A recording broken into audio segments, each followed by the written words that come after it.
This story is about a story that I told about with Brother Elmi, the one where I told you where I got him hired over at the insurance company doing the Windows 7 migration.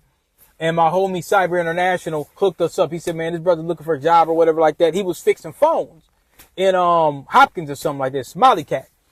And so I take his resume. He was doing some other work. He was just kind of somewhat starting off, I would say, like kind of, you know, he was going through what I was going through when I was first coming up. So I said, all right, I said, I had power to almost hire whoever I wanted.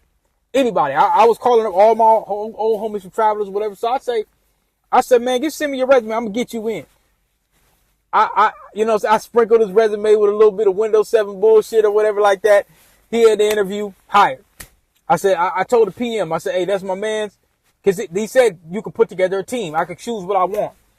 So I had him over there with me. And he was kind of the one around the time when my mom was passed. We sitting around there listening to kind of Blue Miles Davis at work. And I was just, you know. So he was telling me about a time when he was working at a company, a bigger IP video surveillance firm, like a telecom. They do install cameras and all that. He worked for there for 4-5 years. And I said, man, go ahead and get your Cisco CCNA. And that's when he went to the data center. And we got a whole on a channel. We talk about that.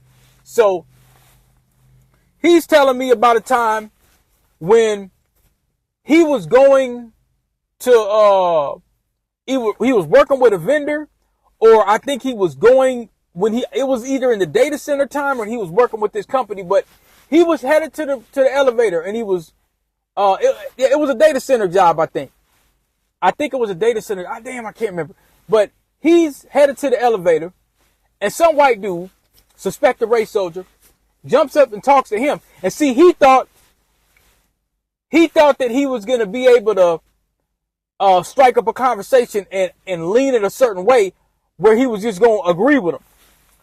So he says, Abdi, well. Hey, mind me asking, are you grateful for being in America? You see Jerome over there? They are the reason I am in America. So, aren't you happy? Ain't you grateful for being in America? Because he knew he was an immigrant. He knew he wasn't from here. So, he said, you know, I'm happy to be here and all that. And he said, but don't you think we should? He was coming from the perspective like, you know, I'm the reason why you hear stuff like, so he tells a guy, he says, you see them foundationals over there? You see Jerome, and it was a bunch of black Americans that was working at this IT place or in the building. He said, you see them? He said, you see Jerome over there? I don't know if his name was Jerome. We just called him Jerome. He said, you see Jerome over there? Jerome and Keisha? He says, their ancestors is the reason why I'm here. Oh, he got mad. That's all you have to say? You should be grateful. Grateful? Black Americans built the society you live in.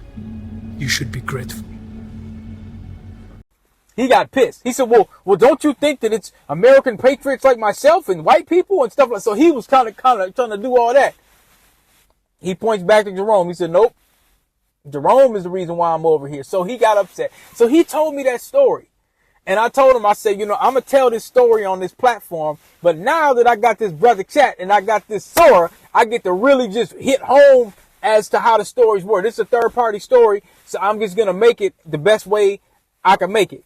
So that's that story.